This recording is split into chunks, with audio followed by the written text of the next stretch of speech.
रुक करते हैं खबरों की ओर। इजराइल गजा युद्ध में अब लेबनान की हिजबुल्लाह की एंट्री होती दिख रही है। लेबनान के पावरफुल आर्म ग्रुप हिजबुल्लाह के चीफ का कहना है कि बैरूत में सहयोगी फिलिस्तीनी गुट हमास के उप प्रमुख की हत्या एक बड़ा खतरनाक अपराध था, जिसके बारे में हम चुप नहीं रह सकते। बुध के रोज एक टेलीविजन इंटरव्यू में सैयद हसन नसरुल्लाह ने हमले के लिए इजराइल को मुजरिम ठहराया और हमास के लिए अपनी हिमायत व्यक्त की। बता दें, बीते रोज हमास के ऑफिस पर एक ड्रोन हमला हुआ था, जिसमें डिप्टी चीफ साले अल अरूरी की मौत हो गई थी। ये स्ट्राइक साउथ बैरूत में की गई थी, जहां हिजबुल्लाह की एक मजबूत पकड़ है। इजरायली सेना के तर्जुमान डेनियल हगारी ने अल अरूरी की हत्या पर सीधे तौर पर कोई तबसरा नहीं किया, लेकिन कहा कि फौज इसके बाद के किसी भी सिनेरियो के लिए ज्यादा तैयार थी। बुधवार को इजरायल की मोसाद खुफिया फौज के चीफ ने कसम खाई कि एजेंसी 7 अक्टूबर को इजराइल पर हमले में शामिल हर हमास मेंबर की तलाश करेगी, चाहे वे कहीं भी हो। डेविड बार्निया के तफसीरों से अंदाजा लगाया जा रहा है कि ये इजराइल के जरिए किया गया हमला ही था। बता दे, हिजबुल्लाह लगातार हमास का समर्थन करता आया है। मौजूदा वक्त में हमास के समर्थन में 2 तंजीम हैं, लेबनान से हिजबुल्लाह और यमन से हूती लगातार इजराइल पर हमले करते आए हैं और लाल सागर में जा रहे इजरायली जहाजों पर भी हमला किया है। हिजबुल्लाह के जनरल सेक्रेटरी नसरुल्लाह ने इजराइल को सीधे तौर पर वार्न किया है। उन्होंने कहा कि अगर इजराइल लेबनान पर जंग शुरू करता है तो हिजबुल्लाह के जरिए लड़ने के लिए कोई सीमा नहीं और कोई कायदा नहीं होगा। इजराइल की तरफ से जुनूबी और वुस्ती गजा पर तेजी से बमबारी जारी है। खान यूनिस के पास रात भर हुई बमबारी में एक घराने के 14 लोग मारे गए हैं। मौसूल हुई रिपोर्ट के मुताबिक सलाह परिवार के एक घर पर रात भर हुई इजरायली बमबारी में एक ही परिवार के 14 लोग मारे गए और कई लोग जख्मी हो गए।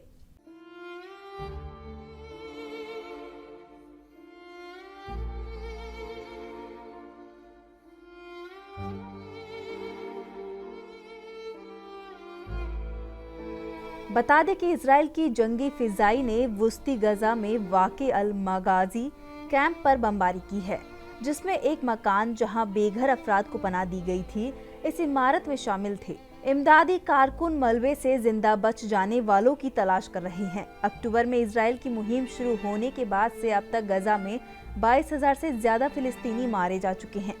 मुतासरीन में से तकरीबन निस्फ बचे हैं। आपको बता दें कि पिछले चंद हफ्तों से यही देखने को मिल रहा है और इस नस्ल कुशी की जंग के आगाज में ज्यादा फिलिस्तीनी मारे गए और हजारों जख्मी हुए हैं।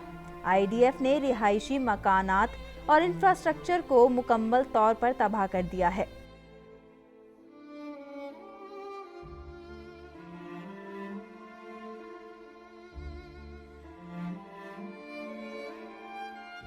अमेरिका के न्यू जर्सी में बुध के दिन को एक मस्जिद के बाहर इमाम को गोली मारकर उसका कत्ल कर दिया गया। इमाम पर फायरिंग क्यों की गई, इसकी वजह अब तक सामने नहीं आई है। राज्य के गवर्नर ने इबादत गाहों की हिफाजत के लिए हर तरह के इंतजाम करने का वादा किया है।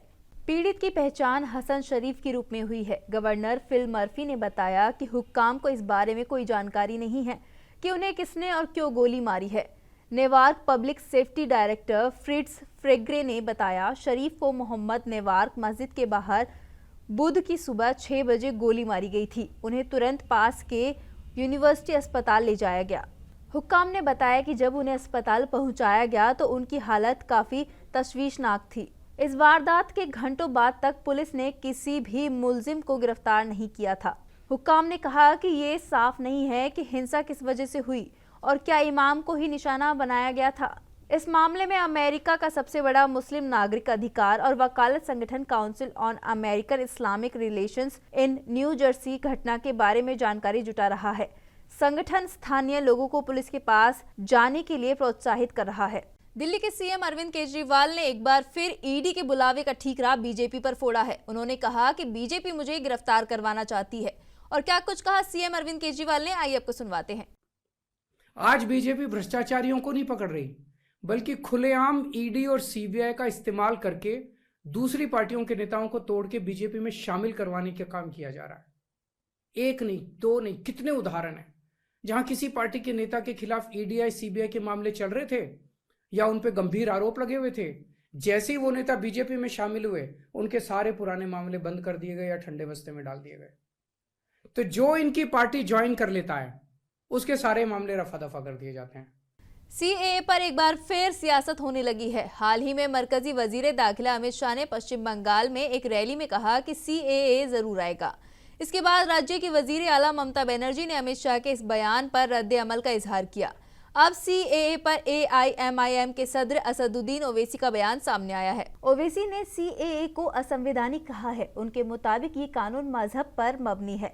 ओवैसी ने हैदराबाद में मीडिया को बताया कि सीएए एनपीआर एनआरसी के जरिए पढ़ा और समझा जाना चाहिए, जो शहरियत साबित करने के लिए शर्तों को पूरा करेगा। अगर ऐसा होता है तो ये नाइंसाफी होगी, खासतौर से मुसलमानों, दलितों और भारत के गरीब लोगों के लिए। साल 2020 के आगाज में कानून को लागू करने के बाद मुस्लिम कौम और विपक्षी दलों ने बड़े पैमाने पर इसकी मुखालिफत में आंदोलन किया था। लोगों ने इस कानून को इम्तियाजी सलूक बताया और कानून को वापस लेने की मांग की।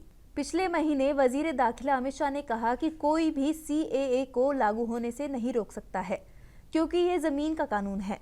बता दें कि असदुद्दीन ओवैसी ने मीडिया से बातचीत करते हुए वजीर आजम नरेंद्र मोदी से अपने कैबिनेट मंत्री गिरिराज सिंह के बयान पर अपना रुख साफ करने की मांग की, जिसमें उन्होंने कहा था कि राम मंदिर सिर्फ शुरुआत है। ओवैसी ने कहा, वजीर आजम को मुल्क को बताना चाहिए क्या उनके मंत्री सच बोल रहे हैं और क्या काशी, मथुरा, तेली वाली मस्जिद, सुनहरी बाग मस्जिद और आरएसएस सूची में शामिल 30,000 से 35,000 मसाजिदों को हटा दिया जाएगा। उत्तर प्रदेश के संभल से समाजवादी पार्टी के सांसद शफीकुर रहमान बर्क के बेटे और मुरादाबाद कुंदर की विधानसभा सीट से समाजवादी पार्टी के विधायक जियाउर रहमान बर्क ने राम मंदिर के इफ्तिताह को लेकर बड़ा बयान दिया है। आपको बता दें, 22 जनवरी को अयोध्या में प्रधानमंत्री नरेंद्र मोदी राम मंदिर का इफ्तिताह करेंगे। इसके बाद ये मंदिर राम भक्तों के लिए खोल दिया जाएगा। वहीं इस प्रोग्राम में शामिल होने के लिए सियासी दलों के सीनियर नेताओं को भी दावत दी गई है। इनमें कांग्रेस सदर मल्लिकार्जुन खड़गे, सोनिया गांधी के साथ कई बड़े नेता शामिल हैं। टीएमसी पहले ही प्राण प्रतिष्ठा में आने से इनकार कर चुकी है। वहीं इस पर समाजवादी पार्टी के विधायक जियाउर रहमान बर्क ने बयान दिया है। उन्होंने कहा कि हमें प्राण प्रतिष्ठा में शामिल होने की दावत मिले या ना मिले, वो उसमें शामिल नहीं होंगे। वहां पर हमारी बाबरी मस्जिद थी और बाबरी मस्जिद को शहीद करके अयोध्या में राम मंदिर को बनाया गया है। वहीं जब संभल सीट से समाजवादी पार्टी के सांसद शफीकुर रहमान बर्क से जब राम मंदिर जाने पर सवाल किया गया तो उन्होंने कहा था कि जिस दिन रामलला की प्राण प्रतिष्ठा होगी उस दिन वो अल्लाह से बाबरी मस्जिद के लिए दुआ करेंगे। एनसीपी शरद पवार गुट के नेता जितेंद्र आव्हाड भगवान श्री राम को मांसाहारी बताकर बुरी तरह घिर गए हैं। भाजपा, अजीत पवार गुट और शिंदे गुट समेत संतों ने भी आव्हाड पर कार्रवाई की मांग की है। यहाँ तक कि जितेंद्र आव्हाड के अपने दल के नेता भी उन्हें चुनावी सीजन में ऐसी बातें न बोलने की सलाह दे रहे हैं। इतना ही नहीं, भाजपा नेता राम कदम ने भगवान राम को मांसाहारी बताने वाले बयान के लिए एनसीपी शरद पवार गुट के नेता जितेंद्र आव्हाड के खिलाफ मुंबई में एफआईआर दर्ज करने के लिए शिकायत दी है। ऐसे में अपने आप को चौतरफा घिरता देख एक तरफ जहां जितेंद्र आव्हाड बैकफुट पर आ गए हैं और अपने बयान के लिए माफी मांग रहे हैं, लेकिन बावजूद इसके ये बवाल थमने का नाम नहीं ले रहा है। चलिए पहले आपको बताते हैं कि ये बवाल शुरू कहां से हुआ। दरअसल राष्ट्रवादी कांग्रेस पार्टी शरद पवार गुट का शिरडी में मेलावा चल रहा था। इसमें जितेंद्र आव्हाड ने पत्रकारों से मुलाकात में कहा, प्रभु श्री राम ये मांसाहारी थे। क्या कुछ कहा उन्होंने, पहले आप वो भी सुन लीजिए। रेस नहीं था, तब खाते क्या थे राजा राम, और राम क्षत्रिय था, तो क्षत्रिय का खाना ही मांसाहारी होता है। क्या कंट्रोवर्सी? कंट्रोवर्सी क्या? राम का खाना क्या था? कोई बता देवे कि राम मेथी की भाजी खाता था। वहीं जैसे उनका भगवान राम को लेकर ये बयान आया, वैसे ही इस पर बवाल शुरू हो गया।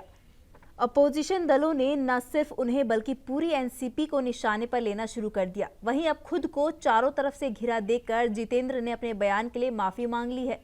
आव्हाड ने कहा, मेरे कल के बयान से अगर किसी की भावना आहत हुई तो मैं खुद खेद व्यक्त करता हूँ। मैं खेद व्यक्त करता हूँ और आपको भी पढ़ने के लिए देता हूँ। शाम को पढ़ के बताइए मुझे इसमें क्या है। और ये मैंने लिखा है क्या? राम मंदिर का लोकार्पण हो रहा है, सारे देश में रामलला की लहर है, ऐसा मुझे क्या कहना है? इस वक्त ये बयान करना गलत नहीं था। ऐसा है कि भावनाओं के आशय पे मैं बात करूं तो अलग बात है, अगर विषय के अभ्यास के ऊपर मैं बात करूं तो अलग बात है। लेकिन आज के बाद 22 तारीख तक लॉजिक पे बात होनी ही नहीं है, भावनाओं पे ही बात होनी है। इसलिए तो मैं खेद व्यक्त करता हूँ। मैं किसी के ही भावनाओं को ठेस नहीं पहुंचाना चाहता हूँ। आपको बताते चले, उनके इस विवादित बयान के बाद खुद शरद गुट के नेता एकनाथ खड़से ने भी अवार्ड को विवादास्पद बयान न देने की सलाह दी है। उन्होंने कहा कि अवार्ड के नजरिए से ये कहना सही है, पर ये पार्टी का बयान नहीं हो सकता। चुनाव के माहौल में ऐसे विवादास्पद बयान देने से बचना चाहिए। अपनी ये शक्ति अन्य महत्वपूर्ण मुद्दों पर खर्च कीजिए। इसके अलावा नासिक के पंचवटी में वीएचपी और साधु संतों ने अवार्ड की गिरफ्तारी की मांग की है और पुलिस स्टेशन में लिखित शिकायत दी है। अयोध्या में 22 जनवरी को रामलला अपने भव्य मंदिर में विराजमान होंगे। रामलला की प्राण प्रतिष्ठा की तैयारियां जोरों से चल रही हैं। इसी कड़ी में तहजीब टीवी के चैनल हेड रिजवान खान ने महाराष्ट्र से कांग्रेस के राज्यसभा सांसद इमरान प्रतापगढ़ी से खास बातचीत की। इस दौरान उन्होंने राम मंदिर को लेकर कई बड़े बयान दिए। क्या कुछ कहा उन्होंने, आइए सुनवाते हैं आपको।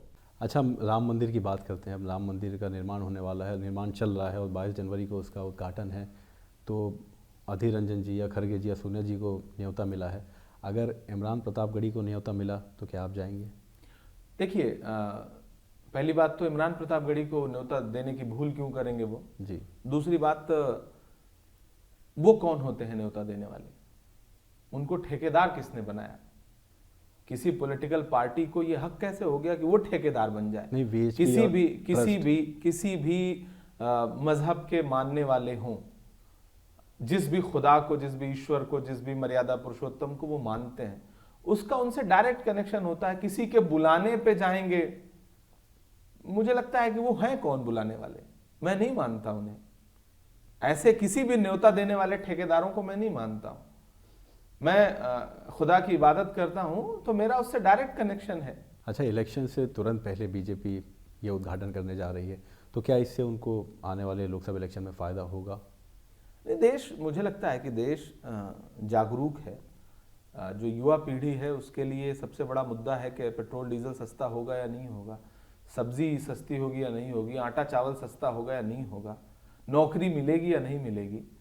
तो भाजपा के पास और कोई मुद्दा नहीं है, तो इसी मुद्दे को जिंदा करने की कोशिश कर रहे हैं। लेकिन मुझे पूरा यकीन है कि अवाम जो है वो समझेगी कि उसके लिए उसकी ज़िंदगी से जुड़े हुए रोज़मर्रा के जो काम है, जो उसकी नौकरी है, वो बड़ा मुद्दा है। ये अगर भाजपा इसको मुद्दा बनाने की कोशिश कर रही है तो इसका मतलब भाजपा का 10 साल का जो शासन है वो फेल है पूरी तरह से। इंडिया अलायंस पर अभी से ही सवाल उठने लगे। कभी अखिलेश यादव, कभी ममता बनर्जी, अब नीतीश कुमार की बात हो रही कि वो नाराज़ हैं जब से मल्लिकार्जुन खड़गे साहब का नाम पीएम पद के लिए बात फैलाई जा रही है। तो क्या आपको लगता है कि नहीं, सब एक हो जाएंगे आखिर में आकर के, क्योंकि सबकी अपनी या तो मजबूरी है या बीजेपी को हराना है? देखिए, पहली बात तो इंडिया अलायंस और एनडीए अलायंस, दो अलायंस हैं इस देश में जी। इंडिया अलायंस में 28 पार्टियां हैं, 28, और एनडीए अलायंस में 38 पार्टियां हैं, 38। उनकी क्या मजबूरी है? वो क्यों एक साथ हैं? भारतीय जनता पार्टी को क्यों साथ देना पड़ रहा है? जीतन राम मांझी को, ओम प्रकाश राजभर को, पासवान को, इन जैसी दल, एआईडीएमके को क्यों साथ लेना पड़ रहा है? इंडिया अलायंस को तो वो कह रहे हैं कि मजबूरी का गठबंधन है। उनका गठबंधन किस बात का गठबंधन है? उनके यहाँ कौन सी मजबूरी है?